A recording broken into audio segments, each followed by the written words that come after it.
Good morning, good afternoon, good evening, or as we like to say here at Shady Acres Woodshop, howdy.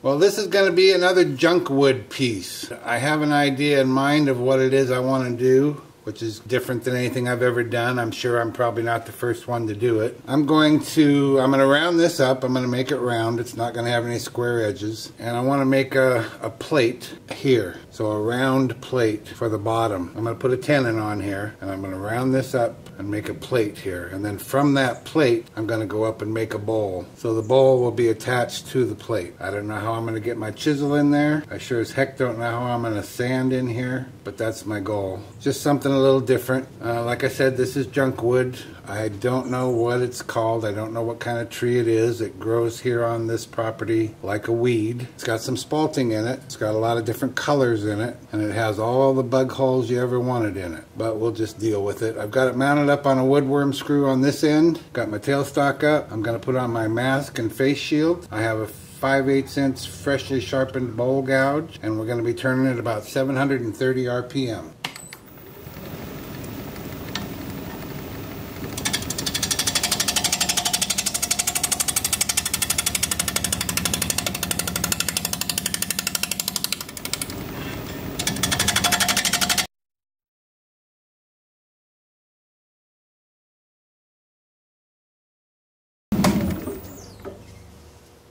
I just wanted to get the bottom flattened out here, and I've kind of done that. But I've got it flat, so I guess I will start rounding it up here.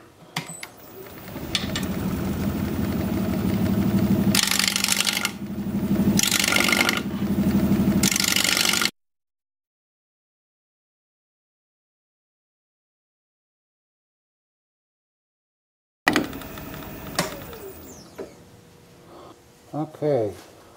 I don't think I mentioned the size. This started out at 9.5 by 10. Probably going to end up about 9.25 inches when we're all done here. And it's about 4 inches deep. So now let me get back to working on my tenon. I also didn't mention, I microwaved this for a couple of minutes before I started turning it, just in case any of the critters are still in there.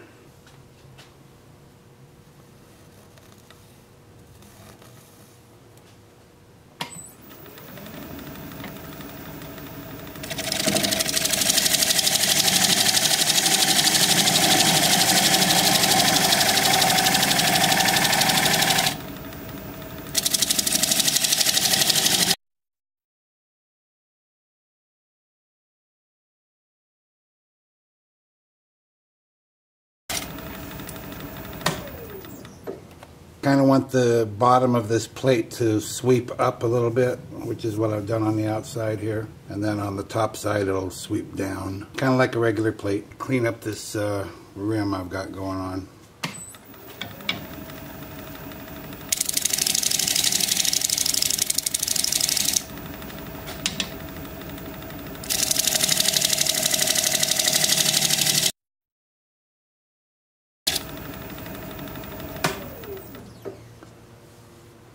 Okay, that'll do. I'll go back to work on the sides.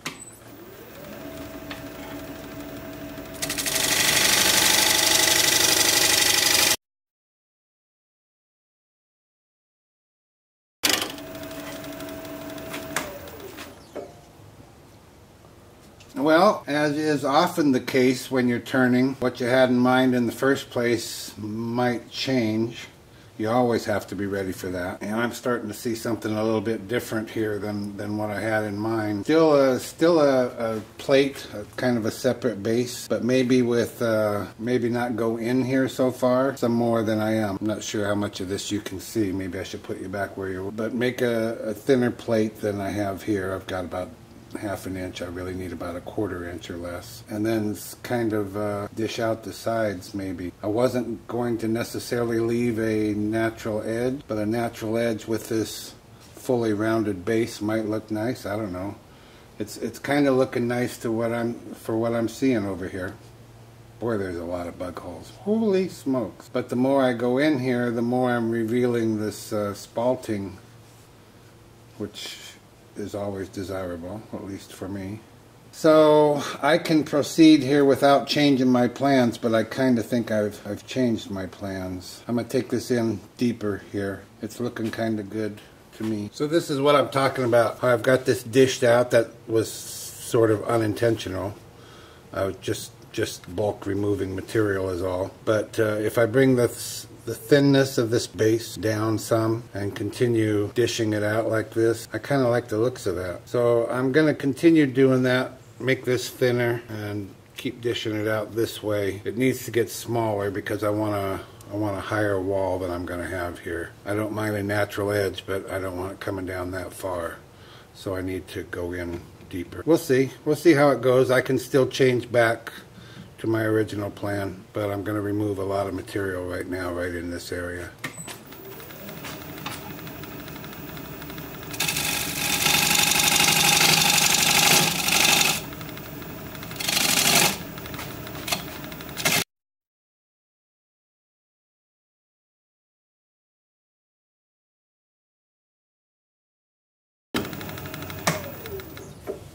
Yeah, I kind of like that. I've never done anything shaped like that before. I'm getting my sides higher, maybe not quite high enough. Now it's knowing when to stop.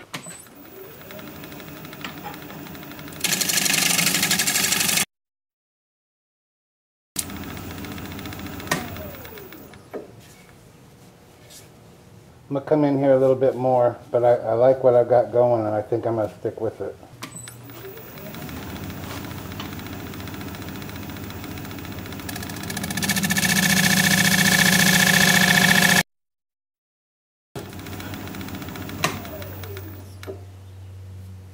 Yep, that's what I'm going with. Just a little different. So I'm going to, what else? Sand.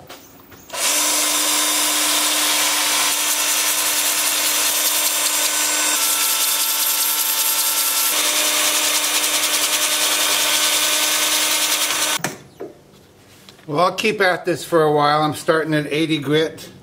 And I'll go up through 400, and I'll get back to you when it's time to put some kind of sanding sealer or finish, or I don't know what. We'll figure it out as we go. See you in a bit.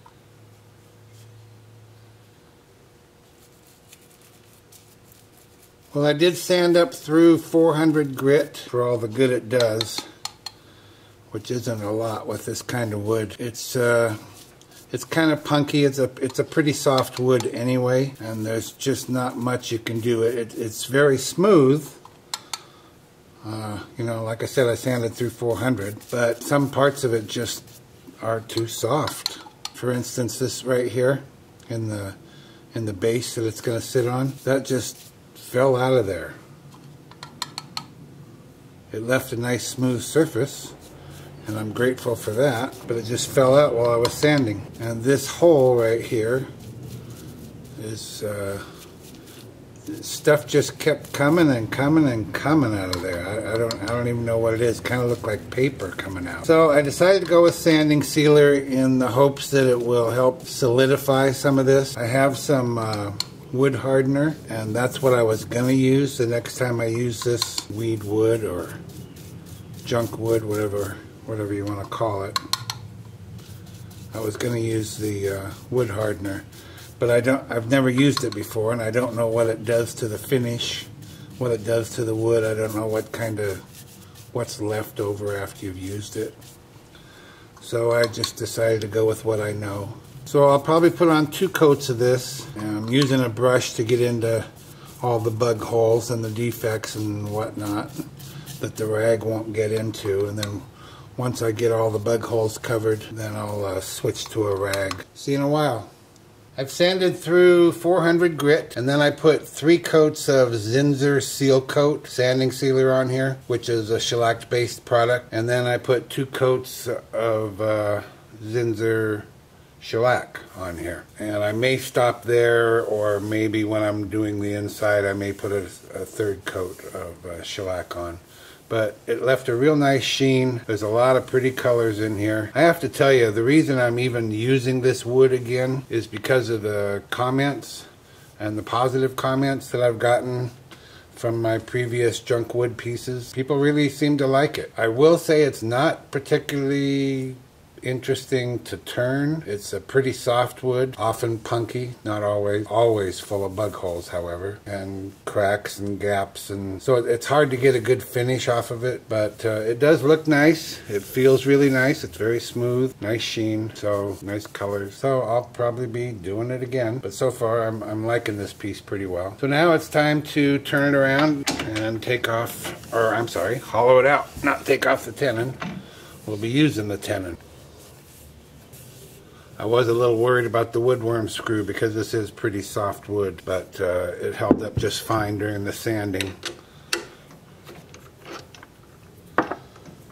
Now I didn't get a real tight fit on this tenon, and I kind of did that on purpose. I do it often when I'm working with softwood, so it's not a perfect fit in here. And the reason I do it is because I like to have a little more mass. It's not a huge piece, so it's not going anywhere, so I'm not really worried about that. And what I always like to do is bring up the live center and drive that tenon into the chuck as straight and tight as I can get it. And I just sharpened up my 5/8 inch bowl gouge, and I'm going to get my mask and face shield on here, and we're going to get to turning. I'll be turning at just over 1,000 RPM.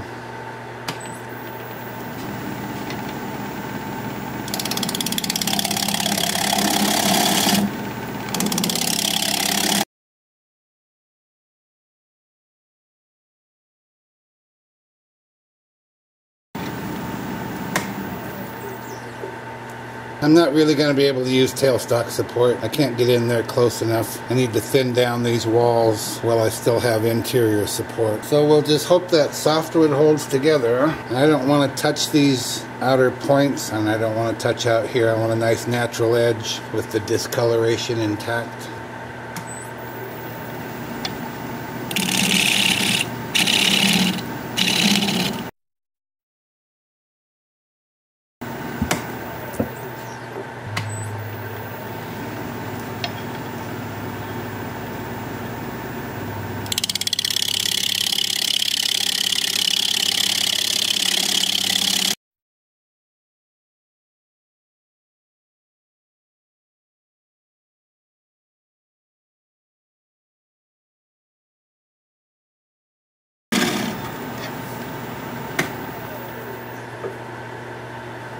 Well, I've got these points about where I want them, maybe 3/16 of an inch, but I'm a little thick here, so that means I need to go in a little straighter to thin that down to where it equals this.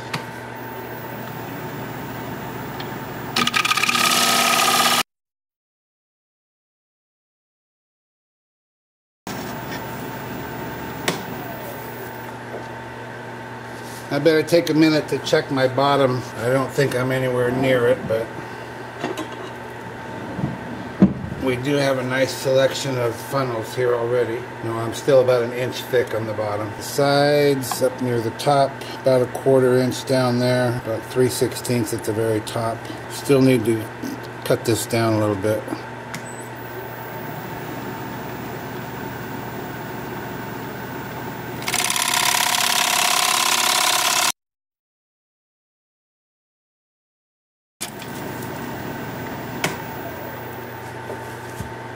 Well, this is kind of an interesting shape that I've come up with on the outside. It's going to be difficult to follow it on the inside, and it's going to be more difficult to sand if I go way back in that corner. And sanding is difficult enough. I'm not sure I want to make it any more difficult. Also, I have a big defect in the bottom. This is it, and I don't want to really go through that. But I've got a pretty thick bottom still. I don't mind going a little further, but I don't really necessarily want a hole in it. What to do, what to do? I think I'm going to come from the inside out.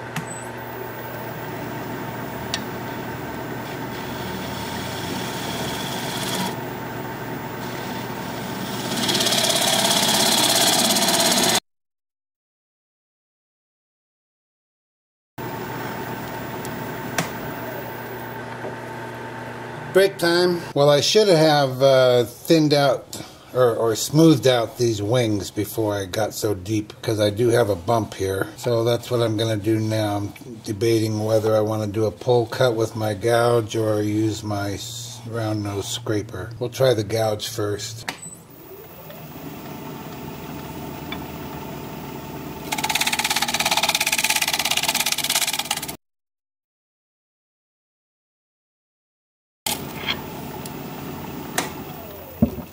And I am just going to go with a thick bottom because I don't want to go through this defect. I don't want a hole in the bottom. It's about 3/4 of an inch thick now, and that's where I'm going to stay pretty much.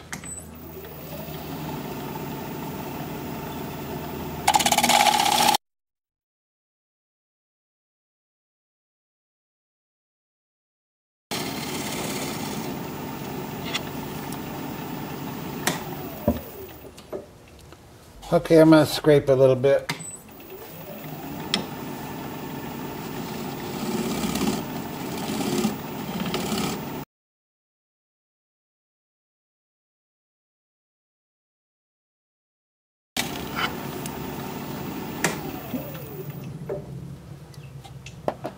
We're done. Time for sanding.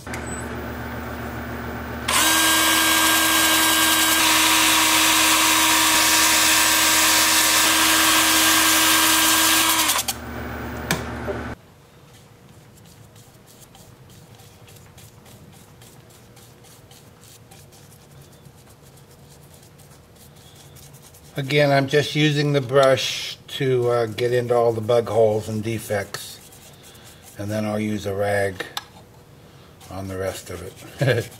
Not that there's any that doesn't have bug holes. You kind of have to work quickly because if this dries and then you come back over it with the rag, you can't always get it to match. And I just use one of these cheap, they're called acid brushes, because it doesn't really matter. I'm just spreading it around.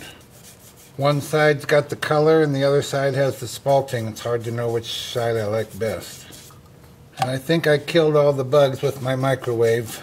Or maybe they were long gone, I don't know. Hard to tell.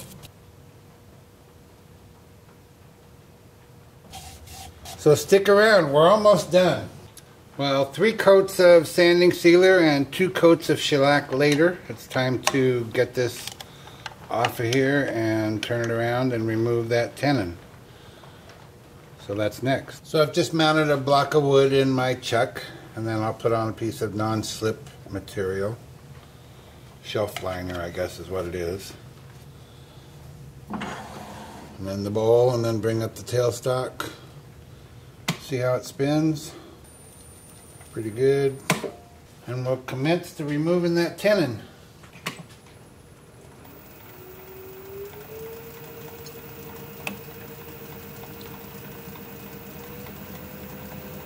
About 600 RPM.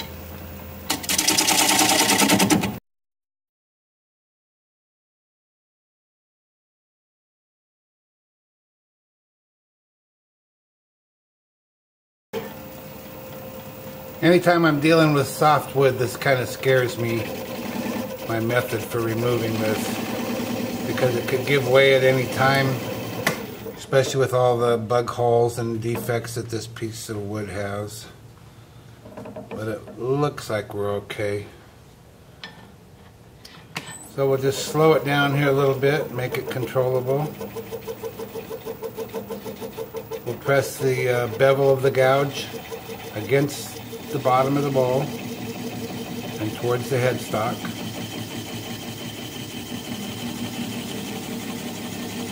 And when it gets real close, I'll just be one hand in it, left hand on the switch.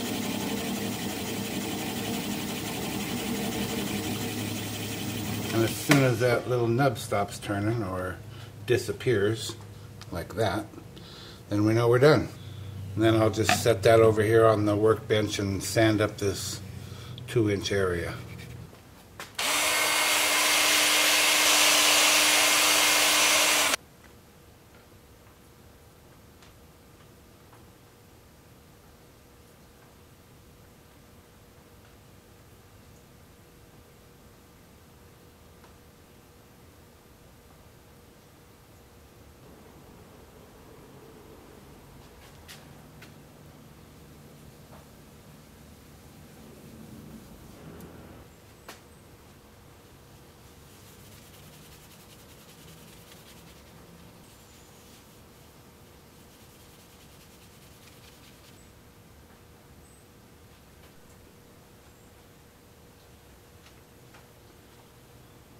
Well, there we have it. One junk wood bowl in the books.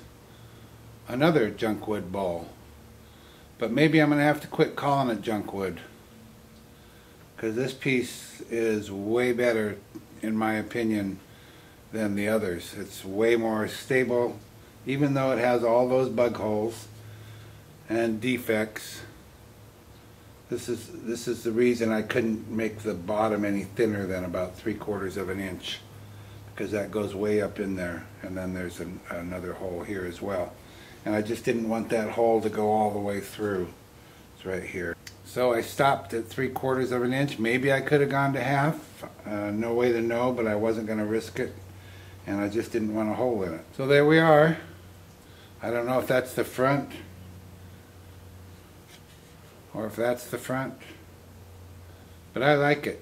I like the shape of it. I'm glad I stopped when I did. I'll probably do another piece sometime with what I originally planned, which was this was going to be a plate and this was going to be the bowl, and this would have come way in there further, and this plate would have been flat on the top, gone back into that corner. But I just saw what was happening as I was trying to do that, and I liked what I saw, so I stopped, and this is what we have as a result. So there it is. I hope you liked this video. If you did, I'd appreciate a thumbs up if you don't mind. Comments are always welcome. Very much appreciated. If you're a subscriber, thank you very much for being one. I appreciate that as well. If you're not a subscriber, consider becoming one. I put out regular videos, about one a week, and I'd like to stay in touch. So for now, this is Phil, Shady Acres Woodshop, signing off.